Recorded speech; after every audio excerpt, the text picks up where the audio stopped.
கர்த்தருடைய பரிசுத்த நாமத்திற்கு ஸ்தோத்திரம். இன்னைக்கு நம்ம யாக்கோபு 1வது அதிகாரம் 12வது வசனத்தை தியானிக்க இருக்கிறோம். யாக்கோபு 1:12. ஜெபத்தொடர்ந்து செய்துக்குள்ளே கடன் சொல்லுவோம். அனைத்தையும் செய்து முடிக்கும் ஆற்றல் உள்ளவரே, நினைப்பது ஒரு நாளும் தடைபடாதையா. அனைத்தையும் செய்து முடிக்கும் ஆற்றல் உள்ளவரே, நீர் நினைப்பது ஒரு நாளும் தடைபடாதையா. நீர் முடிவெடுத்தால் யாதான் மாற்ற முடியும். நீர் முடிவெடுத்தால் யாதான் மாற்ற முடியும். எனக்கென முன்குறித்த எதையுமே, எனக்கென முன்குறித்த எதையுமே எப்படியும் நிறைவேற்றி முடித்திடுவீர், எப்படியும் நிறைவேற்றி முடித்திடுவீர். உமக்கே ஆராதனை யான் உயிருள்ள நாளெல்லாம். உமக்கே ஆராதனை என் உயிருள்ள நாளெல்லாம். நான் எம்மாத்திரம் ஒரு பொருட்டா எண்ணுவதற்கு, நான் எம்மாத்திரம் ஒரு பொருட்டா எண்ணுவதற்கு காலைதோறும் கண்ணோக்கி பார்க்கிறேன், காலைதோறும் கண்ணோக்கி பார்க்கிறேன். நிமிஷந்தோறும் விசாரித்து மகிழ்கிறீர், நிமிஷந்தோறும் விசாரித்து மகிழ்கிறீர். உமக்கே ஆராதனை யான் உயிருள்ள நாளெல்லாம். ஐயா உமக்கே ஆராதனை என் உயிருள்ள நாளெல்லாம். என்னை புடமிட்டால் பொன்னாக துலங்கிடுவேன், என்னை புடமிட்டால் பொன்னாக துலங்கிடுவேன். நான் போகும் பாதைகளை அறிந்தவரே, நான் போகும் பாதைகளை அறிந்தவரே. உந்தன் சொல்லை உணவு போல காத்து கொள்வேன், உந்தன் சொல்லை உணவு போல காத்து கொள்வேன். உமக்கே ஆராதனை யான் உயிருள்ள நாளெல்லாம். ஐயா உமக்கே ஆராதனை என் உயிருள்ள நாளெல்லாம். நான் எண்ணி முடியா அதிசயம் செய்பவரே, நான் எண்ணி முடியா அதிசயம் செய்பவரே. காயப்படுத்தி கட்டுப்போடும் கர்த்தரே, காயப்படுத்தி கட்டுப்போடும் கர்த்தரே. அடித்தாலும் அணைக்கின்ற அன்பரே, என்னை அடித்தாலும் அணைக்கின்ற அன்பரே. உமக்கே ஆராதனை யான் உயிருள்ள நாளெல்லாம். ஐயா உமக்கே ஆராதனை என் உயிருள்ள நாளெல்லாம். என் மீட்பரே, உயிரோடு இருப்பவரே, யான் மீட்பரே, உயிரோடு இருப்பவரே. இறுதி நாளில் மண்ணில் வந்து நிற்பதை, இறுதி நாளில் மண்ணில் வந்து நிற்பதை என் கண்கள் தானே நாளில் காணுமே. எப்போது வருவீரையா, என்னுள்ளம் ஏங்குதையா. ஐயா எப்போது வருவீரையா, என்னுள்ளம் ஏங்குதையா. நாகரத்னம் அம்மாவுக்காக ஜெபிக்கிறேன் ஐயா. அம்மாவுடைய விசுவாசத்தின் பாதையில் ஐயா அம்மா கீழே விழுந்திருக்கிறார்கள். அவருடைய காயத்தெல்லாம் நீர் ஆற்ற வேண்டும் ஐயா. காயப்படுத்தி கட்டுப்போடும் கர்த்தர். அம்மாவுடைய முகம் எங்கெல்லாம் அடிபட்டிருக்கிறோம் அதெல்லாம் உடைய கருத்தில் ஒப்புக் கொடுக்கிறோம் ஐயா. நீங்க பொறுப்படுத்திக் கொள்ளுங்கப்பா. ஆசீர்வதியும் ஐயா. இயேசு நாமத்தினாலே ஜெபங்கள் பிதாவே, ஆமென். கர்த்தருடைய பரிசுத்த நாமத்திற்கு ஸ்தோத்திரம். யாக்கோபு 1வது அதிகாரம் 12வது வசனத்தை வாசிப்போம். சோதனையை சகிக்கிற மனுஷன் பாக்கியவான். நம்ம நினைப்போம் சோதனை எதுக்கே சகிக்கணும், நம்ம இதுக்கு பாக்கியவான் போட்டிருக்கு. வேதம் சொன்னா அது ரைட்டா தான். யார் பாக்கியவான் அப்படின்னு கேட்டா, சோதனை வரும்பொழுது முறுமுறுக்க கூடாது, கேள்வி கேட்க கூடாது. ரெண்டு காரியம், முறுமுறுக்க கூடாது, கேள்வி. ஏன் இதற்கு வந்தது? நம்ம ஆசீர்வாதம் வரும்போது நம்ம எப்படி எடுத்துக்கிறோம்? சந்தோஷமா எடுத்துக்கிறோம். ஆசீர்வாதங்கிறது அது ஆண்டவர்கிட்ட இருந்து வருங்க. சின்ன சாட்சி தான் உங்களுக்கு சொல்ல போய். என்னுடைய ஆர்த்தோபெடிக் சர்ஜரியில் நாங்கள் ஒரு சில சர்ஜரி தான் மாத்திரம்லாம் செய்து கொண்டிருந்தோம். இந்த total hip replacement, total knee replacement ஒரு சர்ஜரி இருக்குது. முழங்கால கம்ப்ளீட்டாக கட் பண்ணிட்டு புதுசாக வச்சு செய்கிறது. முழங்கால் தேஞ்சிரும். இந்த சர்ஜரி நான் இதுவரை எங்கள் ஹாஸ்பிட்டலில் பண்ணாமல் இருந்தோம்.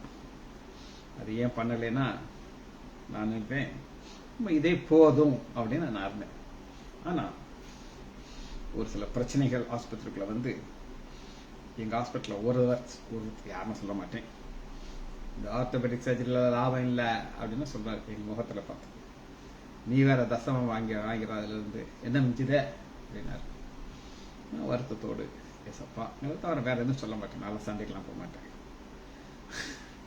நீங்க நம்ப மாட்டீங்க, ஒரு பேஷண்ட் வந்து சார் இந்த முழங்கால் ஆப்ரேஷன் பண்ணணும் சார், மதுரைக்கு letter sir, no no no sir, உங்க ஹாஸ்பிட்டலில் பண்ணணும் சார். சரி பண்ணிடுவோம். ஏன் மதுரையில் பண்ண இல்லை சார், உங்க தான் பண்ணணும் சார். இதுதான் ஆசீர்வாதம். நான் அந்த சர்ஜன்ட் அனுப்புனேன். அவங்க போய் பார்த்துட்டு அவரு எங்க சொல்றாலும் கேட்கல, இங்க தான் வந்து அட்மிட் ஆகி நேற்று ஆண்டோடைய கிருபையால அந்த சர்ஜரி முதல் முறையாக ஃபர்ஸ்ட் டைம் அதை வாய்க்க பண்ணினார். இதுக்காக அதை சொல்றேன்னா, சோதனையை சகிக்கிறேன் நான். எனக்கு விரோதமாக ஆண்டோடைய காரியத்துக்கு விரோதமாக பேசும் பொழுது வெகட்டாது சப்பாங்கிறத அவர் எதுவும் சொல்ல மாட்டேன்.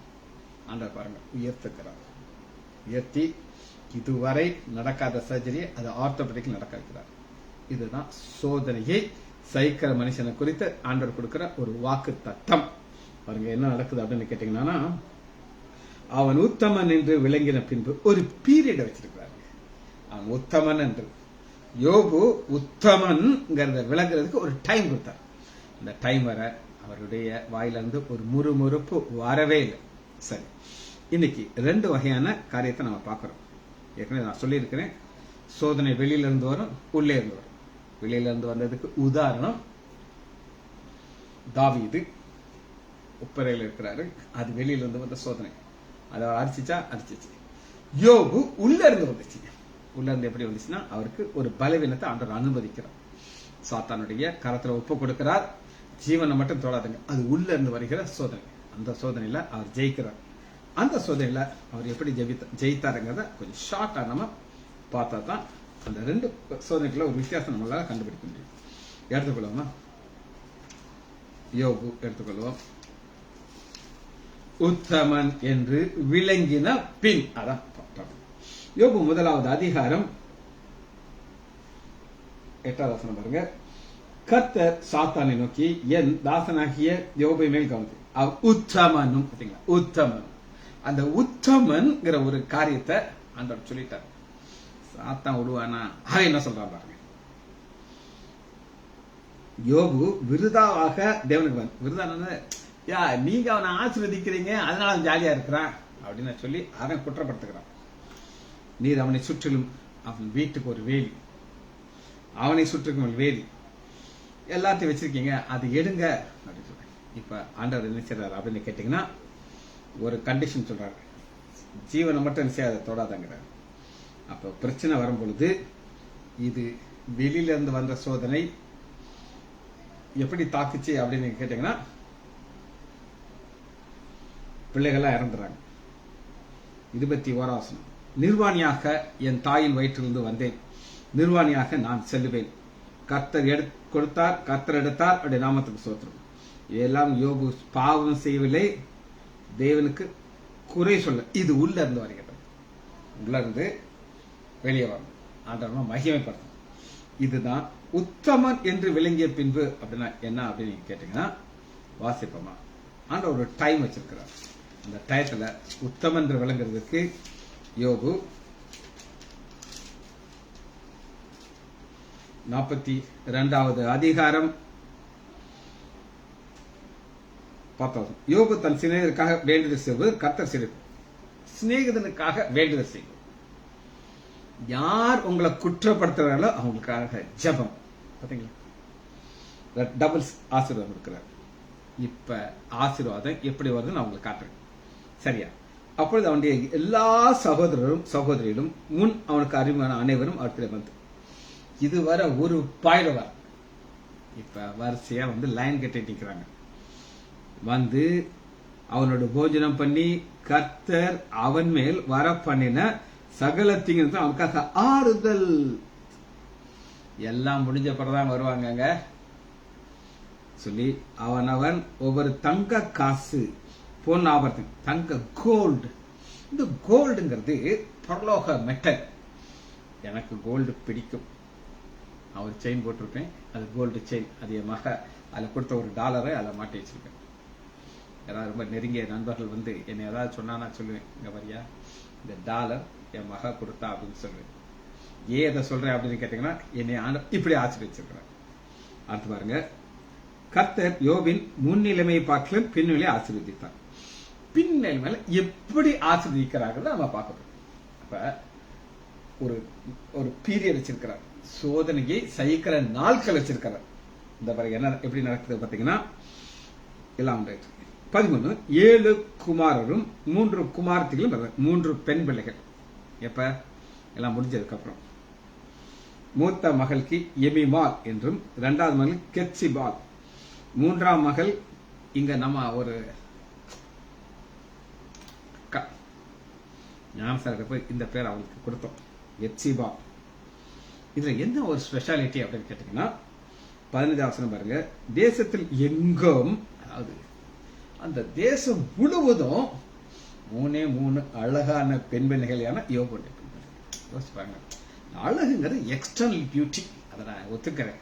ஆனாலும் ஒரு அழகான பெண் உங்க பிள்ளை அப்படி நீங்க கூட்டிட்டு போகும்போது உங்களுக்கு எப்படி இருக்கும்? சந்தோஷமா இருக்கும். என் மக புல்பெட்ல இருந்து ஆணுடைய வார்த்தை சொல்லும்போது ஒரு ஆங்கிள் எனக்கு என் மக மாதிரி தெரியும், 100 ஆங்கிள் எங்க அம்மா மாதிரி தெரியும். அந்த அளவுக்கு ஆண்டவர் என் மகளை எனக்கு ஆசீர்வதித்திருக்கிறார். போல சௌந்தரியமான பெண்கள் காணப்படவே இல்லை. அடுத்த ஆசீர்வாதம் பாருங்க. இன்னைக்கு நம்ம தேசத்துல நம்ம வழக்கம் என்னன்னா, சொத்து யாருக்கு போகணும்? பசங்களுக்கு தான் போகணும், பொம்பளை பிள்ளைக்கு போக கூடாது. ரொம்ப ஸ்டெபனா இருப்பாங்க. உங்களுக்கு பல முறை சொல்லியிருக்கிறேன். என் தகப்பனார் டாக்டர் ஹெச் லைசாண்டர், என் மூத்த தங்கச்சி கல்யாணம் ஆகிறதுக்கு முன்னாடி எல்லாம் பிக்ஸ் பண்ணியாச்சு. ஒரு வாரத்துல கல்யாணம், கார்ல ஏறு அப்படின்னாரு. கல்யாணம் கட்டல அப்பா கூட போயிட்டான். நேரா ரிஜிஸ்டர் ஆபீஸ்ல போய் ஒரு விடுதலை பத்திரத்துல கையெழுத்து போடுனாரு. வாசிச்சாலோ வாசிக்கலையோ அப்பா சொன்னா போட்டான். இப்ப நீ என்ன கேட்க கூடாது? சொத்தை கேட்க கூடாது, கையெழுத்து போட்டு கொடுத்த. ரெண்டாவது தங்கச்சிக்கு மேரேஜ் பிக்ஸ் ஆச்சு. அப்ப இவ சொல்றான், அப்பா உன்னைய கார்ல ஏத்துவாங்க, நீயும் போவ, கையெழுத்து போட சொல்லுவாரு. அப்ப இந்த பைபிள்ல ஆண் பிள்ளைகளுக்கு தான் சொத்துன்னு சொல்லி இல்லாம மாற்றாங்க. அதான் ஒரு ஸ்பெஷல் ஆசீர்வாதம். அவர்கள் தகப்பன் அவர்கள் சகோதரிகளின் நடுவே அவர்களுக்கு சுதந்திரத்தை கொடுத்தார். இதுதாங்க. அடுத்து பாருங்க, பூரண வயதுள்ளவனாக மறிக்கிறார். நெடுநாள் இருந்து 4 தலைமுறைகளை பார்த்துட்டு மறிக்கிறார். இது ஒரு சோதனையை சகிக்கிற மனுஷன் என்ன நடக்குது அப்படின்னு கேட்டீங்கன்னா, யாக்கோபு 1வது அதிகாரம் 13 12 அவன் உத்தம் என்று விளங்கிய பின்பு கர்த்தர் தம்மிடத்திலே அன்புகிறவர்களுக்கு வாக்குத்தத்தம் பண்ணின ஜீவ கிரீடத்தை கொடுக்கிறார். இப்ப 2 வகையான காரியம். இப்ப ஒவ்வொரு ஸ்டேஜையும் ஆண்டவர் ஒரு பாதையில கொண்டு போகும்போது, இந்த சோதனையை சகிக்கும் போது எப்படி நம்ம கொண்டு போறோம்னா, நம் ஆண்டவராகிய இயேசு கிறிஸ்து சோதனையை எப்படி சகித்தார் அப்படிங்கிறது நம்ம பார்க்க போறோம். ஏற்கனவே நம்ம பார்த்ததுதான், இருந்தாலும் இது ரொம்ப தேவையான ஒரு சப்ஜெக்ட். மத்தேயு 16வது அதிகாரம். இது வெளியிலிருந்து வருகிற சோதனை. அது யார் மூலமாக வருதுன்னா, பேதுரு மூலமாக வருகிறது. மத்தேயு 16வது அதிகாரம். ஆண்டவராகிய இயேசு கிறிஸ்து சிலுவைக்கு போக வேண்டியது இருக்குது. 21வது வசனம், மத்தேயு 16:21. இது தான் வந்த நோக்கம் தெளிவாக கிறிஸ்டல் கிளியா சொல்கிறார். அதாவது மறைமுகமெல்லாம் கிடையாது. அது முதல் இயேசு தாம் எருசலேமுக்கு போய் மூப்பர்களாலும் பிரதான ஆசிரியர்களும் வேதபாரலாலும் பல பாடுகள் பட்டு கொள்ளையுண்டு 3ஆம் நாள் எழுதிக்கொண்டு சீஷர்களுக்கு சொல்ல தொடங்கினார். எப்ப? ஒரு பேதுருக்கு ஒரு வெளிப்பாடு கொடுக்கிறார். நீர் ஜீவனுள்ள தேவனுடைய குமார். அந்த வெளிப்பாடு கொடுத்தோடனே சிலுவையின் பாட சொல்றாரு. ஆனா சாத்தான் என்ன செய்யறான் அப்படின்னு கேட்டீங்கன்னா, நோ நோ நோ, என்னது நோ நோ நோ, நீங்க போக கூடாது ஆண்டவரே சிலுவைக்கு. 22. அப்பொழுது பேதுரு அவரை தனியே அழைத்து கொண்டு போய், ஆண்டவரே தனியான்னா இப்ப நான் உங்களை வைய போறேன், மத்தவங்க முன்னாடி வந்தா நல்லா இருக்காது, அதனால தனியா கூட்டிட்டு போய் கடிந்து கொண்டு நம்ம என்ன ஆண்டவரே திட்டிட்டு, இது உமக்கு சம்போதிப்பில் என்று கருது. அவரோ திரும்ப பேதுருவை பார்த்து, எனக்கு பின்னாக போ சாத்தானே. சாத்தானே, சாத்தான் இந்த மாதிரி ஐடியா கொடுப்பான். இது வெளியில இருந்து வருகிற சோதனை. ஆண்டவராக இயேசு கிறிஸ்து அதுக்கு அவர் என்ன சொல்றாரு, அப்பாலே போ சாத்தானே சொல்லிட்டு, நீ இடரலாயிருக்கிறாய், தேவனுக்கு ஏற்றவளை சிந்தியாமல் மனுஷர் தேவனுக்கு ஏற்றது மனுஷன். இந்த 2 காரியத்துல நம்ம பார்க்க போறோம். இப்ப நம்ம ஒரு பாதையில போயிட்டு இருக்கோம். இந்த பாதையில இது தேவனுடைய பாதை. இன்னைக்கு திங்கக்கிழமை, மற்றவங்களுக்கு திங்கக்கிழமைக்கும் செவ்வாய்க்கிழமைக்கும் வித்தியாசம் இருக்காது. ஆனா எனக்கு திங்கக்கிழமைங்கிறது ஒரு முக்கியமான நாள். ஏன் அப்படின்னு கேட்டீங்கன்னா, காலையில யாக்கோபு, சாயங்காலம் அடுத்த செய்தி நான் சொல்லணும். புதிய வானம் புதிய பூமி. இன்னைக்கு என்ன செய்தி சொல்ல போறேன்னு உங்களுக்கு தெரியாது, நான் பிற்பாடா வச்சிருக்கேன். நாளைக்கு ஆண்டவருடைய கிருபைனால நான் வெளியூர் போகிறேன்.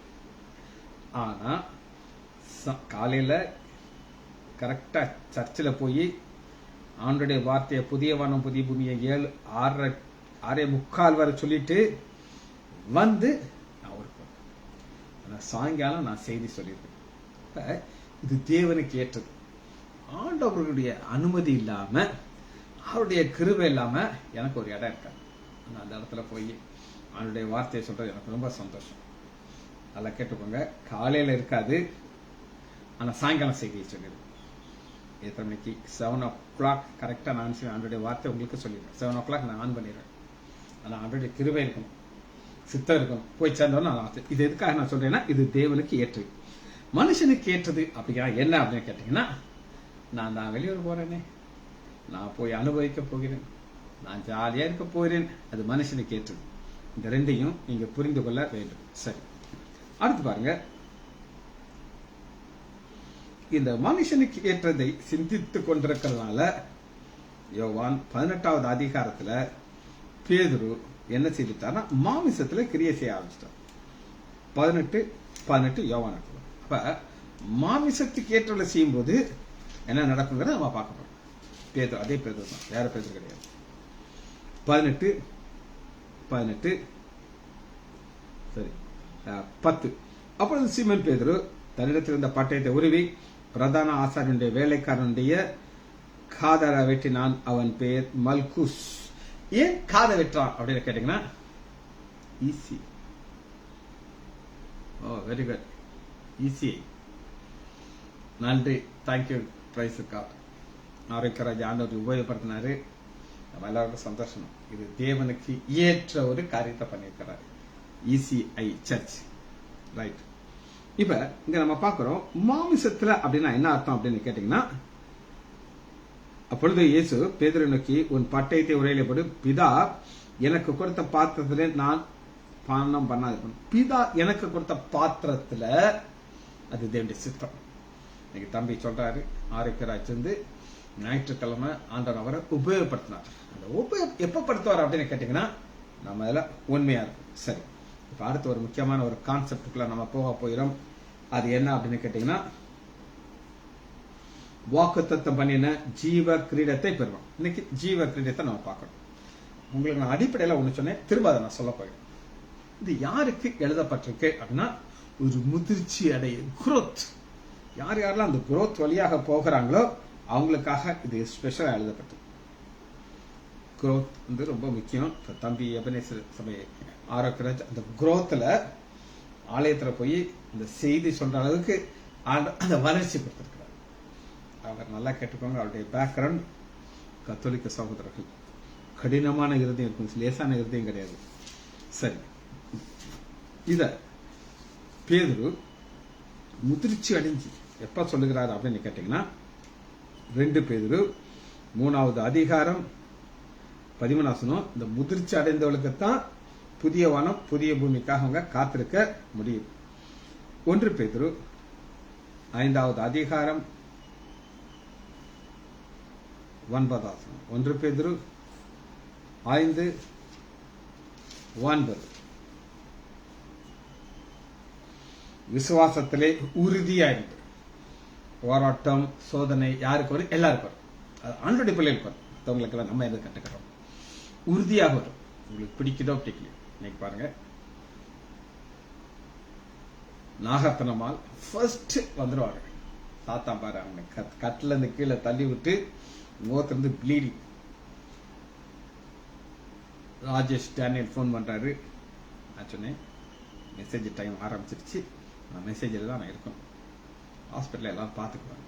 அப்போ எனக்கு 2 ஆப்ஷன் இருக்குது. ஒன்று, உடனே சைக்கிள் எடுத்துக்கிட்டு சால்னு போய் அம்மாவை பார்க்க போகலாம். அம்மாவை நான் இல்லாட்டாலும் பார்க்கறதுக்கு ஆள்கள் இருக்காங்க, நான் பார்க்கணும் அவசியம் இல்லை. சரி, அதனால தான் விசுவாசத்திலே உறுதியாக இருந்து அவனுக்கு எதிர்த்து நில்லுங்க.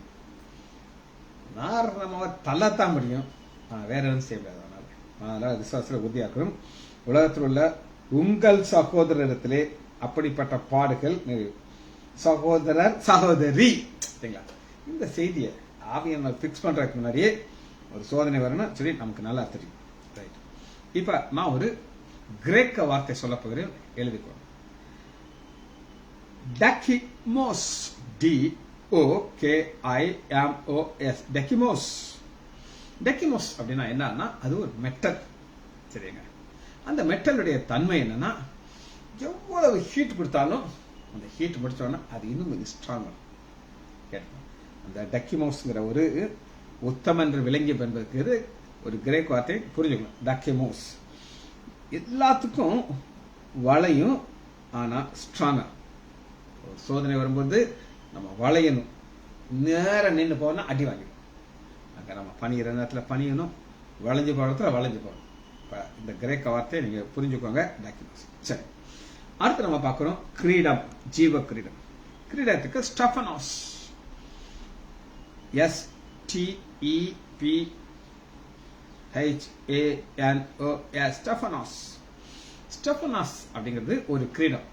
இன்னைக்கு சில வகையான கிரீடங்களை நம்ம ஸ்டடி, எனக்கு ரொம்ப பிடிச்ச ஒரு ஸ்டடி. ஏன்னா வித்தியாசமான கிரீடங்கள் பைபிள் இருந்து பார்க்கணும், பைபிள் வெளியில போய் நம்ம பார்க்க போறது. சரி, திருமணத்திற்கு ஒரு மலரால செய்யப்பட்ட கிரீடத்தை பார்த்துருக்கீங்களா? நான் பார்த்துருக்கேன். பிறந்த நாளுக்கு ஒருத்தருடைய தலையில அப்படி ஒரு கிரீடத்தை தூக்கி வைப்பாங்க. அது பூக்களால் செய்யப்பட்ட கிரீடம். அது crown of flowers, joyful time, சந்தோஷமான நேரங்களில் இந்த கிரீடத்தை நீங்க பார்க்கலாம். சரி, இதை எங்க நம்ம வேதத்துல வந்து பார்க்கிறோம் அப்படின்னு கேட்டீங்கன்னா, எடுத்துக்கொள்வோமா? ஏசாயா எடுத்துக்கொள்ளுங்கள், 28வது அதிகாரம். பூக்களால் செய்யப்பட்ட கிரீடம், பூக்களால் செய்யப்பட்ட கிரீடம். நம்ம பார்க்கிற ஜீவ கிரீடம். ஏசாயா 28வது அதிகாரம் முதல் வசனத்தை எடுத்துக்கொள்வோமா?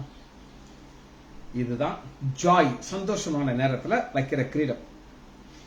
இப்ராஹிமுடைய வெறியின் பெருமையான கிரீடத்திற்கு ஐயோ. இப்ராஹிம் ஒரு கிரீடத்தை வச்சுக்கிட்டார். அந்த கிரீடம் எப்ப வைக்கிறாரு? அவருக்கு சந்தோஷம், வெற்றி, ஜாய் ஜாய் ஜாய். பிறந்த நாள், திருமண நாள் எப்ராஹிம். அந்த கிரீடத்திற்கு ஐயோ. ஏன் ஐயோனா, அதுக்கு என்ன நடக்க போகுது அப்படின்னு கேட்டீங்கன்னா, மதுபானத்தினாலே மயக்கம் அடைந்தவர்கள் செழிப்பான பள்ளத்தாக்குடைய கொடுமுடியில் உள்ள அலங்காரமான ஜோடியிலே வாடி போகும் புஷ்பமே. வாடி போகும் புஷ்பம். அப்ப ஜீவ கிரீடத்தை ஒரு பக்கம் வச்சு பாருங்க, அது வாடாது, நித்தியத்துக்கு இருக்கும். அந்த ஜீவ கிரீடம் ஒரு பக்கம், இன்னொரு பக்கம் இது பூக்களால் செய்யப்பட்ட ஒரு கிரீடம். இது மாத்திரமல்ல, இந்த கிரீடம் நீங்க இன்னும் எங்க பார்க்கலாம் அப்படின்னு நீங்க கேட்டீங்கன்னா, எடுத்துக்கொள்ளுமா?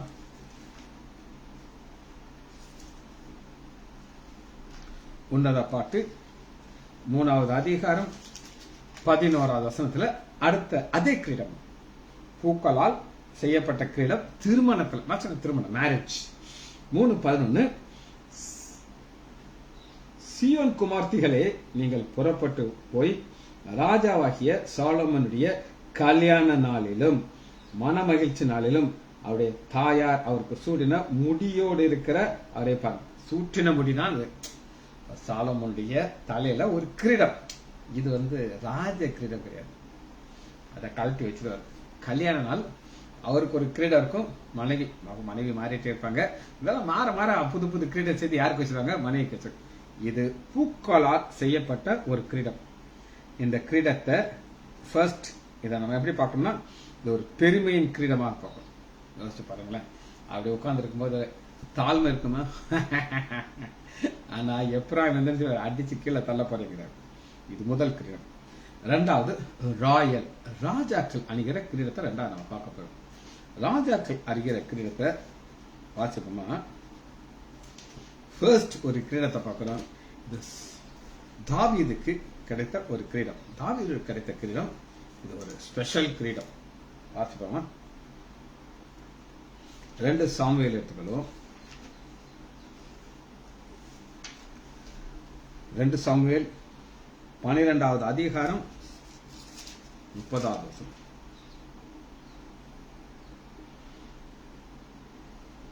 12:30. அவர்களுடைய ராஜாவின் தலைமையில் இருந்த கிரீடத்தை எடுத்துக்கொண்டார். ராஜா தலையில் இருந்த கிரீடத்தை எடுத்து அது 1 தாலந்து நிறை பொன்னுமாயும் ரத்னங்கள் பதித்ததுமாயிருந்தது. அது தாவீதுடைய தலையில் வைக்கப்பட்டது. பட்டணத்திலிருந்து ஏராளமான கொலைப்படும்.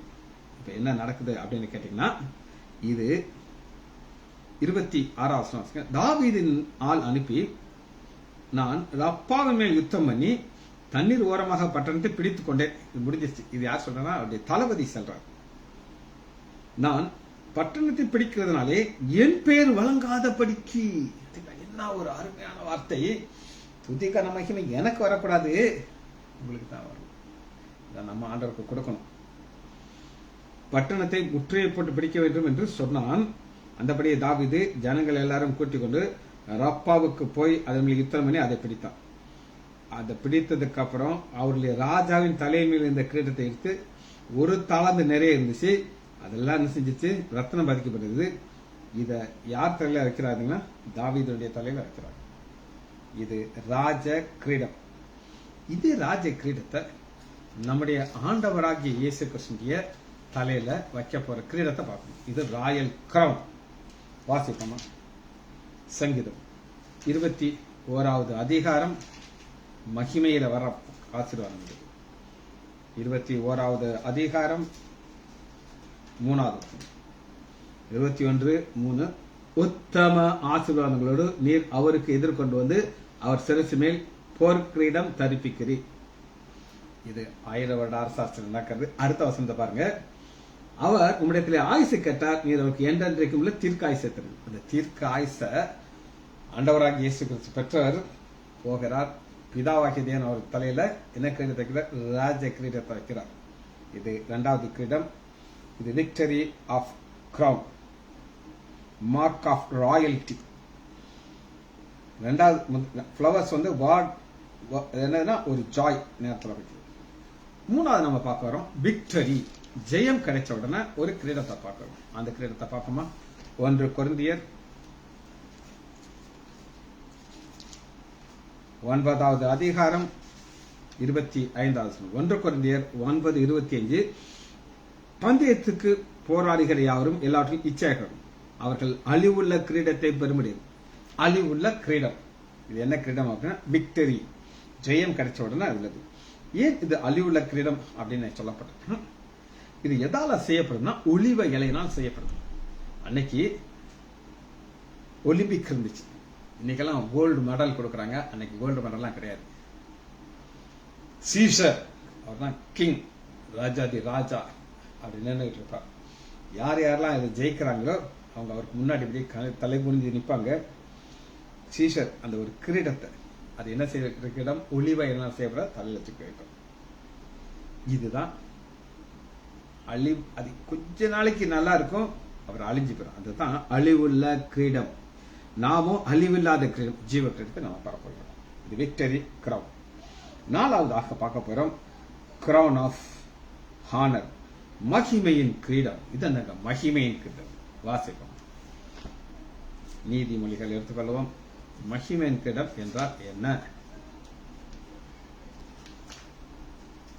நீதிமொழிகள் 1வது அதிகாரம் 9வது. 1 9 அவைகள் உன் சிரசுக்கு அலங்காரமானது, உன் கழுத்துக்கு சிறு, உன் சிரசுக்கு அலங்காரமான முடி. என்னங்க அலங்காரமான முடி? இப்ப ஒருத்தருடைய சாட்சியை நம்ம பார்த்தோம். ஆரோக்கியராஜ் பிரதமர் சாட்சி இருக்கோம். இதுதான் மகிமையின் கிரீடம். எல்லாருக்கும் இந்த கிருபை கிடைக்குமா? கிடைக்காது. நான் வருஷக்கணக்காக ஆண்டவர் கூட இருக்கிறோம். நாளைக்கு காலையில ஆலயத்துல நான் காத்துக்கிட்டே இருக்கேன். 5:30 மணிக்கெல்லாம் சைக்கிள் எடுத்துருவேன். 5:45 யாருமே வந்திருக்க மாட்டாங்க. நான் போயிருக்கேன். போய் உட்கார்ந்து ஒரு பாடல் பாட ஆரம்பிப்போம். கரெக்டா 6 மணிக்கு செய்தி. இது என்ன கிரீடம் சொல்லுங்க? யாராவது ஒரு டீ கொடுப்பாங்க கடைசியில்.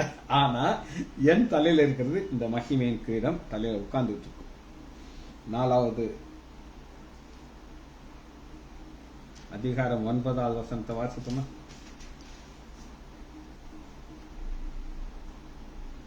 அது உன் தலைக்கு அலங்காரமான முடியும், மகிமையான கிரீடத்தை உனக்கு சூட்டும். மகிமையான கிரீடம். இது என்ன? இது ஒரு பக்கம் பார்த்துட்டு ஆப்போசிட்டான ஒரு காரியத்தை நான் உங்களுக்கு சொல்லி இந்த செய்தியை முடிக்க போயிருக்கேன். ஆப்போசிட் அவங்களுக்கு தெரியணுமா தெரியக்கூடாதா? எஸ், எடுத்துக்கொள்ளுமா. புலம்பல் எடுத்துக்கொள்வோம். 5வது அதிகாரம் 16வது வசனம். புலம்பல் 5:16 பக்கம் 9:5-8-9-5. இதெல்லாம் நம்ம முடிக்க போயிடும். பாவம் என்ன செய்யுங்கிற கேள்விக்கு பதில் பார்த்துட்டு முடிக்கப்படும். அதாவது இதை எப்படி சொல்லலாம்னா, சோதனையில சகிக்கிற மனுஷன் பாக்கியவான் அப்படிப்பாரு. சகிக்காம விட்டுட்டு ஓடியாச்சுன்னா இதான் வரும். 5:14 எங்கள் தலையில் இருந்த கிரீடம் விழுந்தது, ஐயோ நாங்கள் பாவம் செய்தோம். தலையில் இருந்த கிரீடம் எப்ப விழும் அப்படின்னு கேட்டீங்கன்னா, சோதனையை சகிக்காம நம்ம அந்த சோதனையிலிருந்து தப்பிச்சு ஓடும்போது அது நம்மள விட்டு ஓடி போயிடும். ஜெபிச்சு முடிப்போமா? மகா இரக்கமும் கருபையுமுள்ள பிதாவே, துதிக்கிறோம் ஐயா. சோதனையை சகிக்கிற மனுஷனுக்கு நீ தருகிற கிரீடத்தையும் வேதத்திலிருந்து பல கிரீடங்களை நாங்கள் தியானித்தோம் ஐயா. பிள்ளைகள் ஒவ்வொருவரையும் என் ஆண்டவராகிய இயேசு கிறிஸ்துவின் நாமத்தினாலே ஆசீர்வதிக்கிறேன். இயேசுவின் நாமத்தினாலே ஜெபங்கள் பிதாவே. ஆமேன், ஆமேன், ஆமேன்.